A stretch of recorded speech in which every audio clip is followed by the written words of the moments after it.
Hare Krishna, Hare Krishna, Krishna Krishna, Hare Hare, Hare Rama, Hare Rama, Rama Rama, Hare Hare.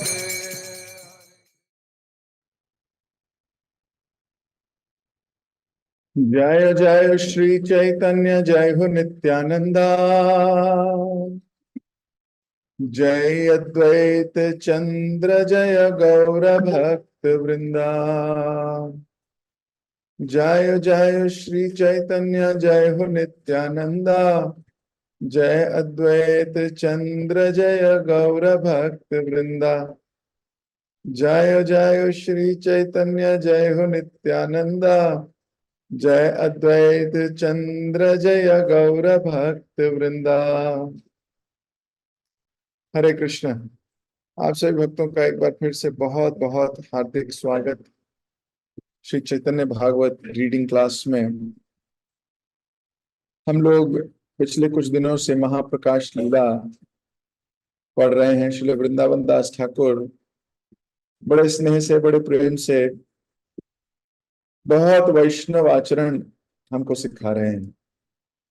एक भक्त के हृदय का भाव क्या होता है वो सिखा रहे हैं। एक भक्त के हृदय में क्या बैठा होता है वो सिखा रहे हैं। उसकी देखने की दृष्टि कैसी होती है ये भी बता रहे हैं। हमने कल पढ़ा कि किस प्रकार नित्यानंद प्रभु की भगवान थोड़ी भर्त्सना कर रहे हैं और उनका दोष सबके सामने प्रकट कर रहे हैं। अकेले नहीं, सबके सामने प्रकट कर। और दोष जब प्रकट कर रहे हैं तो दोष प्रकट करने के बाद भी नित्यानंद प्रभु की इच्छा क्या है, नित्यानंद प्रभु का मूड क्या है, नित्यानंद प्रभु का भाव क्या है, नित्यानंद प्रभु का एटीट्यूड क्या है, उसके माध्यम से हम सबको सिखाने का प्रयास कर रहे हैं। हमने ये सीखा कि किस प्रकार अगर हमारी भी कोई सीनियर करेक्शन करे, हमारे में कोई सीनियर इतने भक्तों के बीच में, इतने समाज के बीच में या अकेले में हमारे को कुछ करेक्ट करने का प्रयास करे तो हमारे हृदय का क्या भाव होना चाहिए, हमारा क्या मूड होना चाहिए। ये जो शरणागति, समर्पण भाव है, ये भगवान को इतना पसंद है कि कृष्णा विल सी यू, भगवान आपको देख लेंगे। ये मूवमेंट कृष्ण कॉन्शियस मूवमेंट है, कृष्ण भावनामृत, प्रभुपाद जी ने इसका नाम दिया, यानी कि भावनाओं को अमृत की तरफ ले जाना है। भावनाएं कृष्ण की ओर हों ऐसा समझना है, और हमारी भावनाएं हमारे एक्शंस क्रिएट करती हैं। तो नित्यानंद प्रभु की भावना जो है वो गौरांग महाप्रभु में स्थित है, एकदम फोकस्ड। तो कोई भी कैसा भी कारण आए, ये महाप्रभु से बिछड़ता नहीं है, महाप्रभु से हटता नहीं है। महाप्रभु स्वयं ही क्यों ना इनको बोले कि आपके अंदर ये गलती है, इसको सुधारिए। नित्यानंद प्रभु ये नहीं सोच रहे कि मेरी इमेज गोबर हो गई, मेरी इमेज इनके सामने, इनको लगता है कि मैं बुरा हूं, इनको लगता है मेरे अंदर दोष है, इनको लगता है मैं ऐसा हूं। ये हुई सेल्फ सेंटर्ड अप्रोच। इसका मतलब होता है बहुत सेल्फिश अप्रोच है, क्योंकि बीच में मैं आ गया। और एक डिवोटी की अप्रोच क्या है, डिवोटी कह रहे हैं कि मुझे ऐसे ही करेक्ट करते रहना। मैं बड़ा सौभाग्यशाली हूं कि आप मुझे करेक्ट कर रहे हो। इसके ऊपर कल हमने बड़ी डिटेल डिस्कशन किया था। आज हम इसी के आगे पढ़ेंगे। ओम अज्ञानतिमिरान्धस्य ज्ञानांजनशलाकया चक्षुरुन्मिलितं येन तस्मै श्रीगुरुवे नमः। श्रीचैतन्यमनोभीष्टं स्थापितं येन भूतले स्वयं रूप कदा मह्यं ददाति स्वपदान्तिकम्। वन्देऽहं श्रीगुरु श्रीयुतपदकमलं श्रीगुरुन् वैष्णवांश्च श्रीरूपं साग्रजातं सहगण रघुनाथान्वितं तं सजीवं सावधैतं सावधूतं परिजनसहितं कृष्ण चैतन्य देवं श्री राधा कृष्ण पादान सहगण ललिता श्री विशाखान्वितांश्च। हे कृष्ण करुणा सिंधु दीनबंधु जगतपते गोपेश गोपिका कांता राधा कांता नमोस्तुते। तप्त कांचन गौरांगी राधे वृंदावनेश्वरी वृषभानुसुते देवी प्रणमामि हरिप्रिये। वंशाकल्पतरुभ्यश्च कृपा सिन्धुभ्यैव च पतितानां पावनेभ्यो वैष्णवेभ्यो नमो नमः। जय श्री कृष्ण चैतन्य प्रभु नित्यानंद श्री अद्वैत गदाधर शिवासदि गौर भक्त वृंद। हरे कृष्ण कृष्ण कृष्ण हरे हरे हरे राम राम राम हरे हरे। तो कल हमने यहां तक पढ़ा था कि नित्यानंद प्रभु कह रहे हैं कि जब भी आप मेरे में ऐसी कमी देखो मुझे बताते चलो।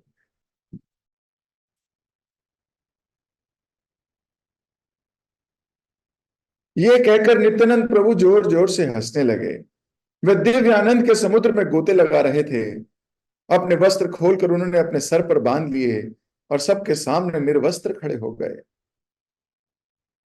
वे हंसते हुए उछलने लगे और कई बार शराबी के समान लड़खड़ाने लगे।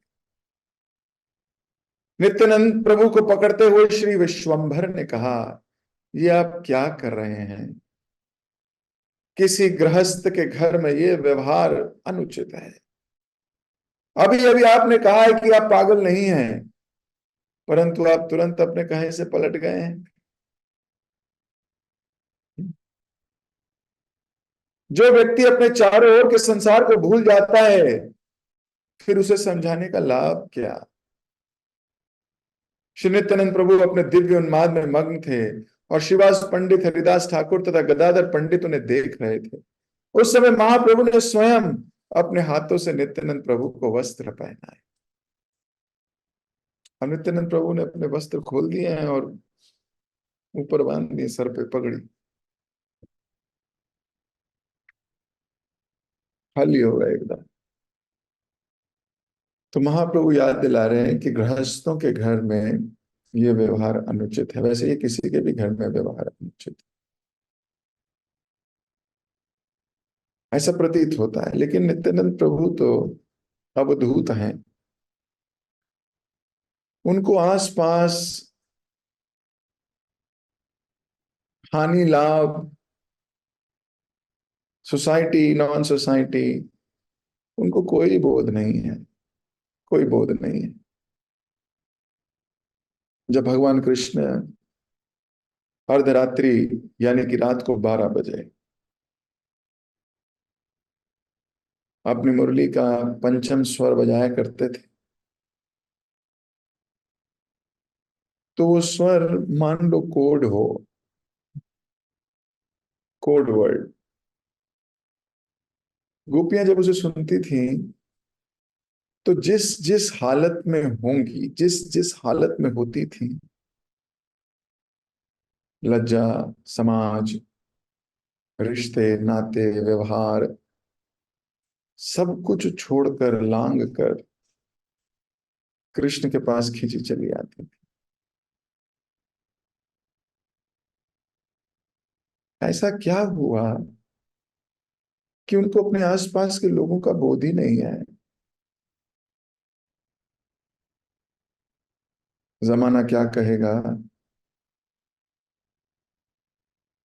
ऐसा होना चाहिए कि नहीं होना चाहिए, ससुर जी क्या कहेंगे,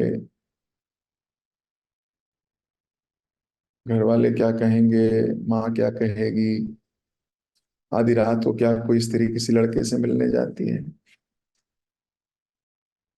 लेकिन आप समझिए, ये काम इच्छाएं नहीं है, ये भौतिक स्त्री पुरुष के बीच का संबंध है ही नहीं। ये कामुक इच्छाओं के प्रबलता के कारण वे खिंची नहीं चली गई हैं। This is not the fact. और कामुक इच्छाएं कैसी? ये बालक अभी 8-9 साल का है। क्या है 7-8 साल के बालक को कामुक इच्छाओं से ग्रस्त देखा है?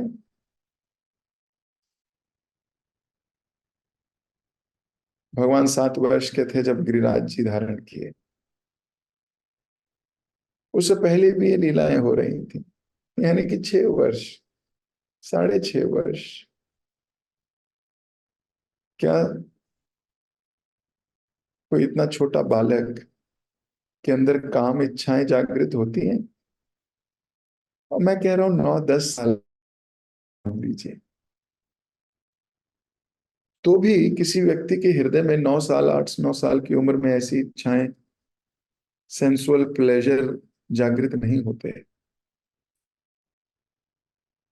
तो क्या ये आसक्त होके कैसे भाग गई गोपियां? तो गोपियों में काम इच्छा कैसी? है ही नहीं। भले ही वो कहें, लेकिन ये दिव्य प्रेम की अवस्था है, दिव्य प्रेम था। ये नहीं सोचा कि जमाना क्या कहेगा। इसीलिए ऐसे लोगों को अवधूत कहते हैं। अभी नित्यानंद प्रभु को ये पता नहीं है कि ऐसे निर्वस्त्र नहीं होना चाहिए।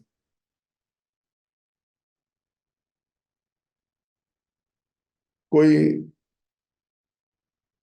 जो सोसाइटी का बड़ा मान रखता हो, जिसकी कंडीशनिंग ऐसी हो, सोशल नॉर्म्स के प्रति बड़ा दृढ़ रहता हो, क्या करने योग्य है, क्या करने योग्य नहीं है, ऐसा नहीं होना चाहिए, ऐसा होना चाहिए, उस व्यक्ति के सामने अगर ऐसी लीलाएं हो तो वो क्या कहे? वो दोष देखेगा बस। क्यों? क्योंकि उसका माइंडसेट फिक्स हो गया है।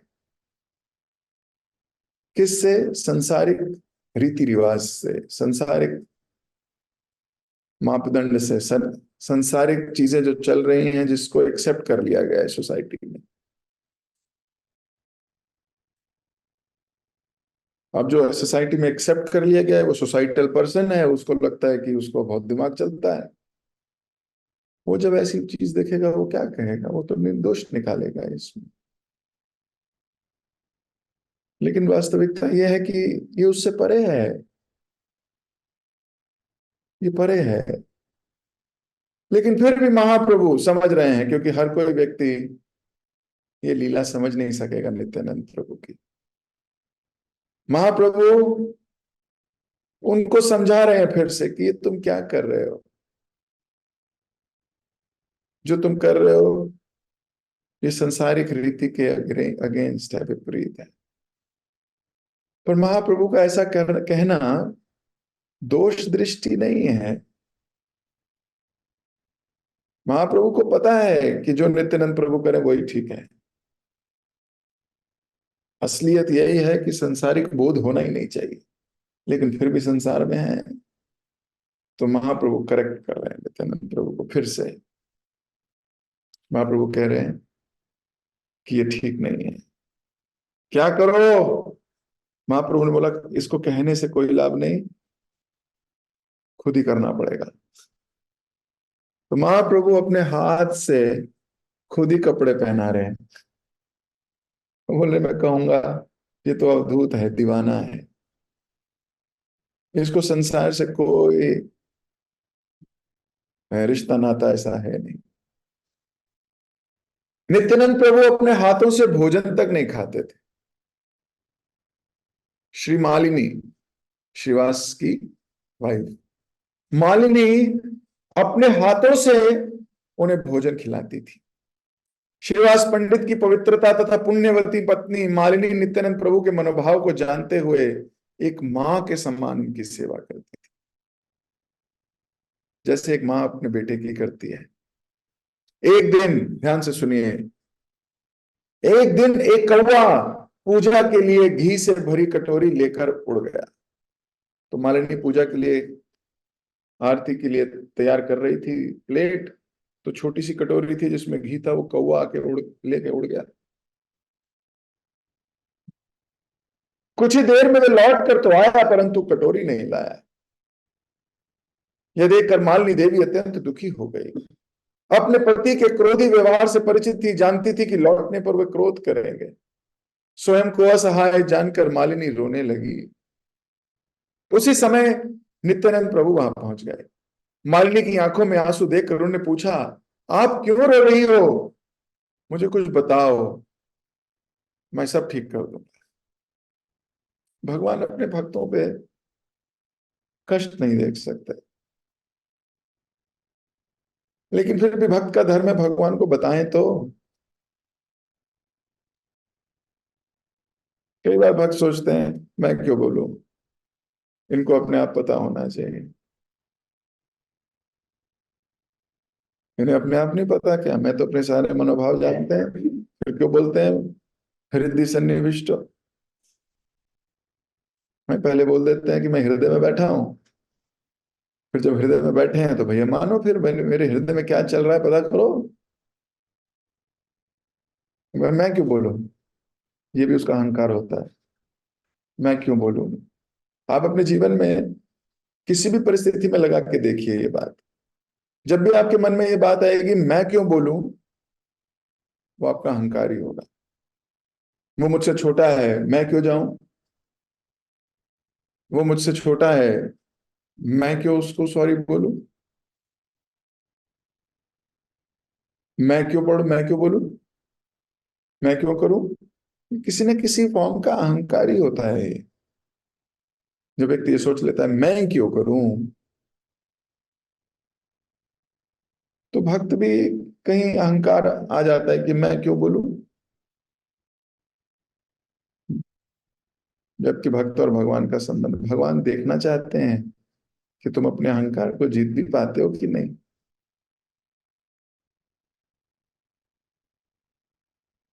ऐसे ही हमें बोलना चाहिए।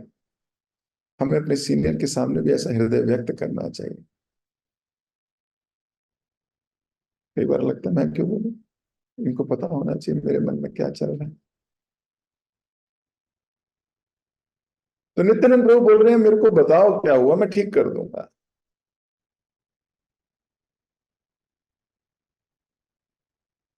मालिनी द्वारा सारी घटना सुनने पर नित्यानंद प्रभु ने उन्हें कटोरी लौटाने का आश्वासन दिया। कौवे की ओर देखते हुए नित्यानंद प्रभु ने अत्यंत मधुर स्वर में कहा, ओ कौवे, तुरंत जाओ और घी की कटोरी ले आओ। नित्यानंद प्रभु प्रत्येक प्राणी के हृदय में विराजमान है। उनके आदेश का उल्लंघन करने की शक्ति भला किसमें है?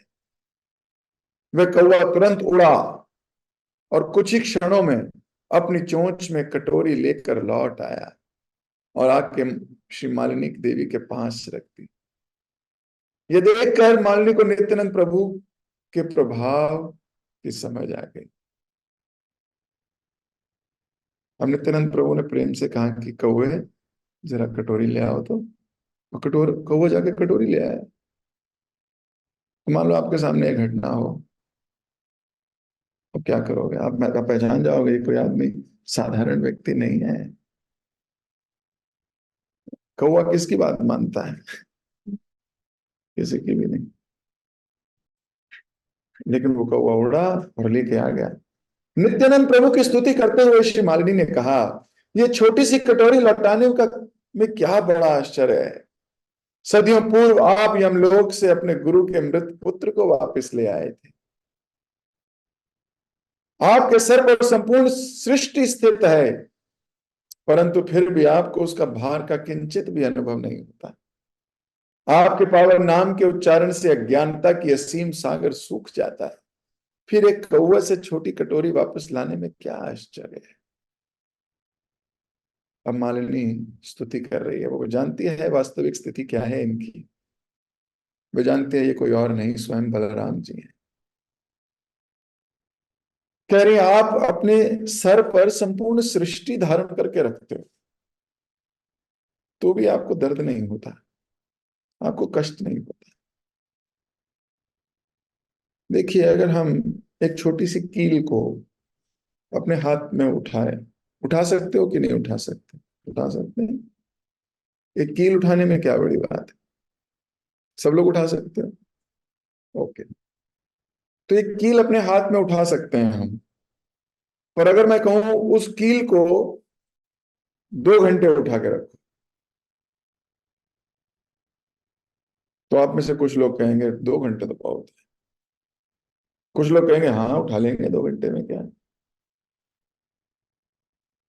और बोला जाए अच्छा 2 नहीं 8 घंटे उठा के रखो, तो आपको क्या 8 घंटे उठा के रखना है कील को? और थक जाएगा। फिर भी उठा लेंगे, कोई बात नहीं। बोला जाए 8 दिन उठा के रखो, ओहो, अब कहोगे ये तो गलत बात है, नहीं उठा पाओगे। तो माना कील बहुत छोटी सी है, लेकिन लंबी अवधि तक उसे टिका कर रखना मुश्किल बात है, मुश्किल काम। अब शेषनाग के रूप में भगवान अपने सर पर पृथ्वी, जो कि उनके हिसाब से कील जितनी है, छोटी सी है, क्या बात है, उसको उठाना कोई बहुत बड़ी बात नहीं है। लेकिन इतनी लंबी अवधि तक, लाखों करोड़ों सालों से उठाई हुई है, और लाखों करोड़ों सालों तक उठाए रखना है, ये भगवान ही कर सकते हैं। ये कोई साधारण व्यक्ति का कार्य नहीं है, ये उनका कार्य नहीं है। Only Krishna and his expansions can do this. तो मालिनी जी अभी नित्यानंद प्रभु की स्तुति करते हुए कह रही हैं, आप, ये आपके लिए कौन सी बड़ी बात है, ये तो बहुत छोटा सा काम है, अपने कौवे को कहा जाके लेके आ जाए। आपने तो ये सारी सृष्टि उठाई हुई है। आप तो अपने गुरु के पुत्र को यमराज से लेके आ गए थे, ये पेड़ पे गया था कौवा। आप तो यमलोक जाकर मरे हुए पुत्र को उठा के लेके आ गए थे, जीवित कर दिया था आपने, आपकी क्या बात है। तो बलराम जी चाहें तो क्या नहीं हो सकता इस संसार में। वो जिनके एक्सपेंशंस विष्णु, अनिरुद्ध, प्रद्युम्न, महाविष्णु इत्यादि हैं, वो क्या नहीं कर सकते।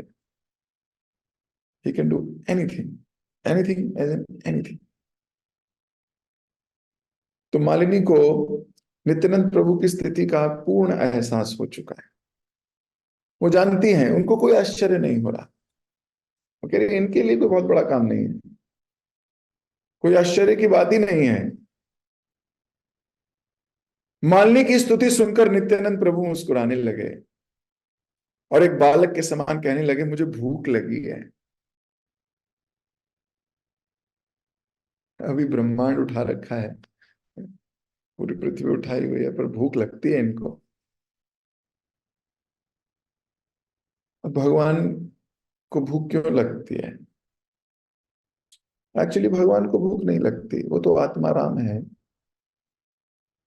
वो अपने भक्तों से सेवा लेना चाहते हैं, वो चाहते हैं मेरे भक्त सेवा करने का लाभ उठा सके। अगर भक्त के पास सेवा ही नहीं है, तो वो भक्त कैसा? भक्त का तो अर्थ ही यही है, जो सेवक हो। तो जो, जिसके पास कोई सेवा ही नहीं है, वो उसको भक्त कैसे कहा जाए? तो भगवान जानते हैं कि उनके भक्तों को कुछ और नहीं चाहिए, उनके भक्तों को सिर्फ उनकी सेवा चाहिए। अब वो सेवा कैसे लें, तो वैसी योजनाएं बनाते हैं। कहने को वो आत्माराम है, उनको किसी चीज की, किसी भोजन की, किसी किसी विशेष वस्तु की आवश्यकता है ही नहीं। लेकिन फिर भी वो अपने भक्त को बोलते हैं मुझे गर्मी लग रही है, मेरे लिए चंदन ले आओ। तो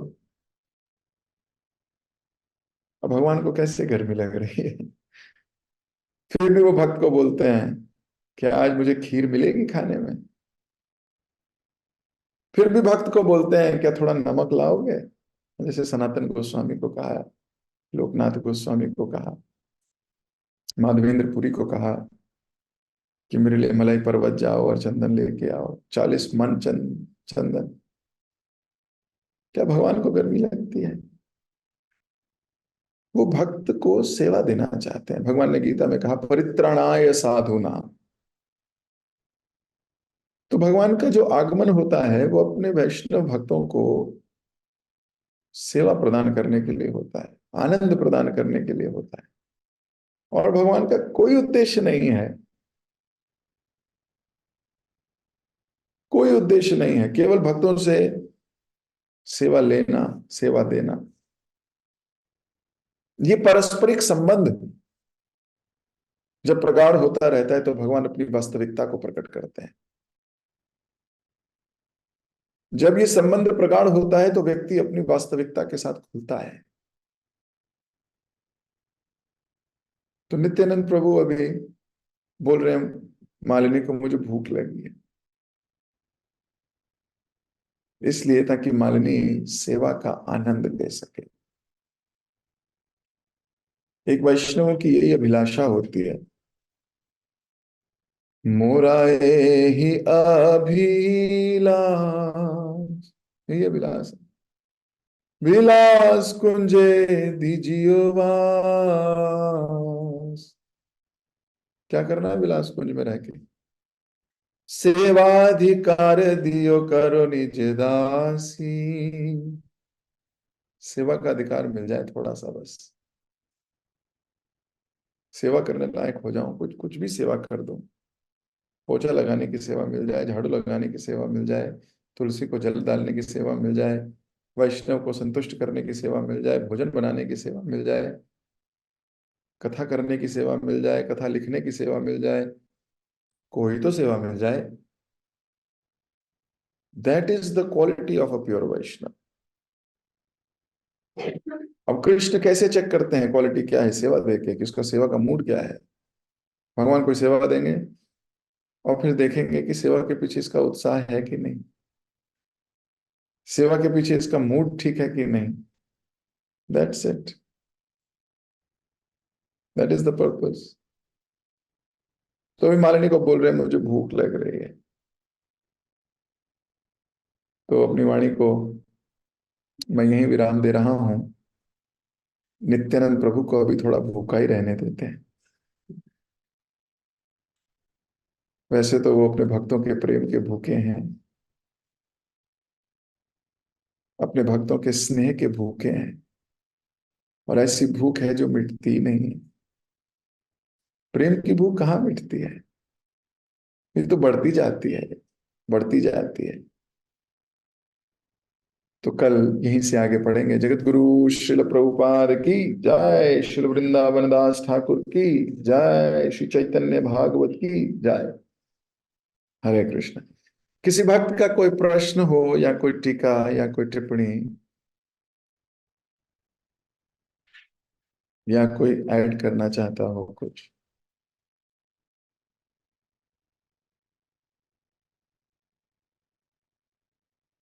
नहीं? ठीक है, तो हम आज की क्लास को विराम देते हैं। हरे कृष्ण।